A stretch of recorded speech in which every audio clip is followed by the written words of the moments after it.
Privet, it is I, Comrade Zero. And I, Comrade Mash.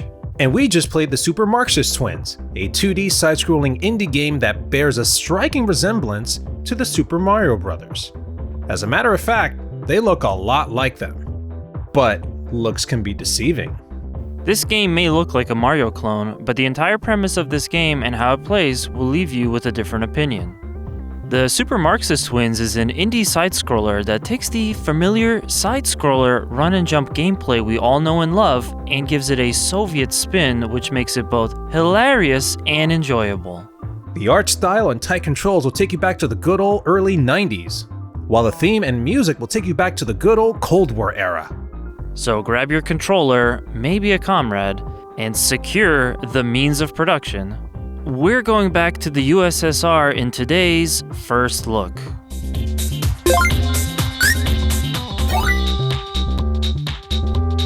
This side-scroller was developed by Type 3 Studios and released on October 25th, 2024 for Steam. The developer took inspiration from the fact that the Soviets used to mimic the creations of Western capitalist countries, like the British French Concorde, which would be the Tupolev 144, and the American Space Shuttle, the Soviet Buran. Super Marxist Twins is the idea of a 1980s Soviet game developer taking a popular capitalist game where you satiate your capitalist greed by collecting and hoarding coins and putting a communist spin on it. We both agree the end result is hilarious. In this game, you take on Tsar Borov and his capitalist pigs, because they have stolen all the resources and have left the people with nothing. It's up to Mikhail and Ludmil to reclaim the land and resources and save the people. This game just oozes Soviet propaganda, doesn't it? Now, as we mentioned before, this game plays similarly to the Super Mario Bros. On NES and Super Mario World on SNES. You run, you jump, you stomp on enemies, and you end the level by making it to some sort of goal or castle-like destination. However, the main way you're supposed to play this game is by using your working-class tools. That's right, the sickle and hammer. While playing as one of the twins, you can collect bolts or pieces of grain. Mikhail would collect bolts, and Ludmil will collect grain. Collecting 3 bolts while playing as Mikhail will grant you his hammer. The same thing goes for Ludmil, except you collect 3 pieces of grain and you get his sickle. These tools act as your main projectile for each of the twins. Mikhail's hammer is always thrown in an arc and bounces forward on the ground, making it ideal for hitting enemies higher up than you, but also lower than you too. While Ludmil's sickle is a straight shot, kind of like Mega Man's Mega Buster. However, unlike Mega Man's Buster, you can actually shoot in all 4 directions as Ludmil.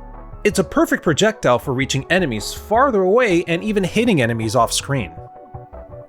As you play, if you happen to collect a piece of grain while playing as Mikhail, Ludmil will appear alongside and behind him, acting as support and as an extra health hit. The same goes for Ludmil. You can switch between the twins at any point in time, and you can even use the whistle button to tell the other twin to fire their projectile even while they're not active. This is a very useful ability that makes for exciting gameplay. You gotta be careful though, because this game is one-hit death. One touch and it's over, and you switch over to the other twin if they're available. Otherwise, you restart the level. In a game like this, I can't help but compare the mechanics to the original Mario. The momentum is tweaked by comparison. It's a lot harder to change your direction mid-jump when running full speed compared with Super Mario Bros. Since your character commits to the direction they're going, you'll be lucky if you don't go over the edge. Which mixes with the sometimes dodgy platforming. As you try to land on tiny moving platforms over a menacing void of death, you may find yourself out of space.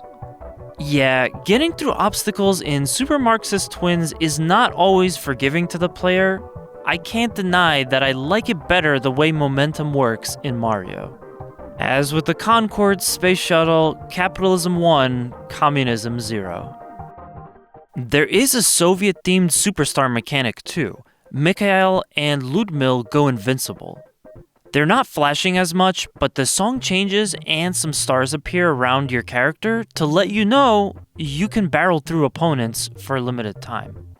given how many pigs can be on screen at one time, this is a really good addition. Type 3 Studios knew, playing this game, you're gonna need to take it to the marks. There were game design aspects I found confusing.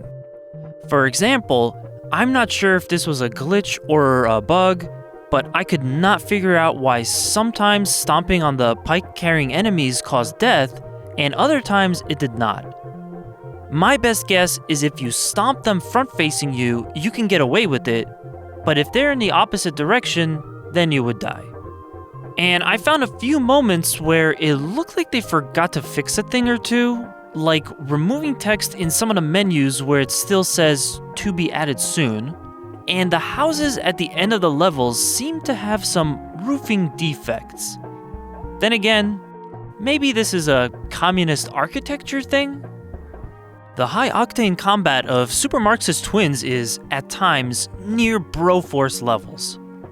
Your character is in the thick of it with enemies all over the screen, dodging projectiles, and you just keep tossing your hammers and sickles, killing everything in the room, action movie style. I found moments like these incredibly satisfying, with the only thing missing for me was a very Broforce-like metal music blasting in the background. Having cutscenes after you clear a section was nice too. Although they were a meager portion, I found them to be witty and a totally welcome addition. On that note, completing a level is humorous. Once you make it to the end, you end up taking a Molotov cocktail and you set the mansion, or house, of the capitalist pig in charge of that area ablaze. That's pretty heavy, Doc. Now let's talk about the art style. In true Soviet fashion, the color palette mimics that of Super Mario World.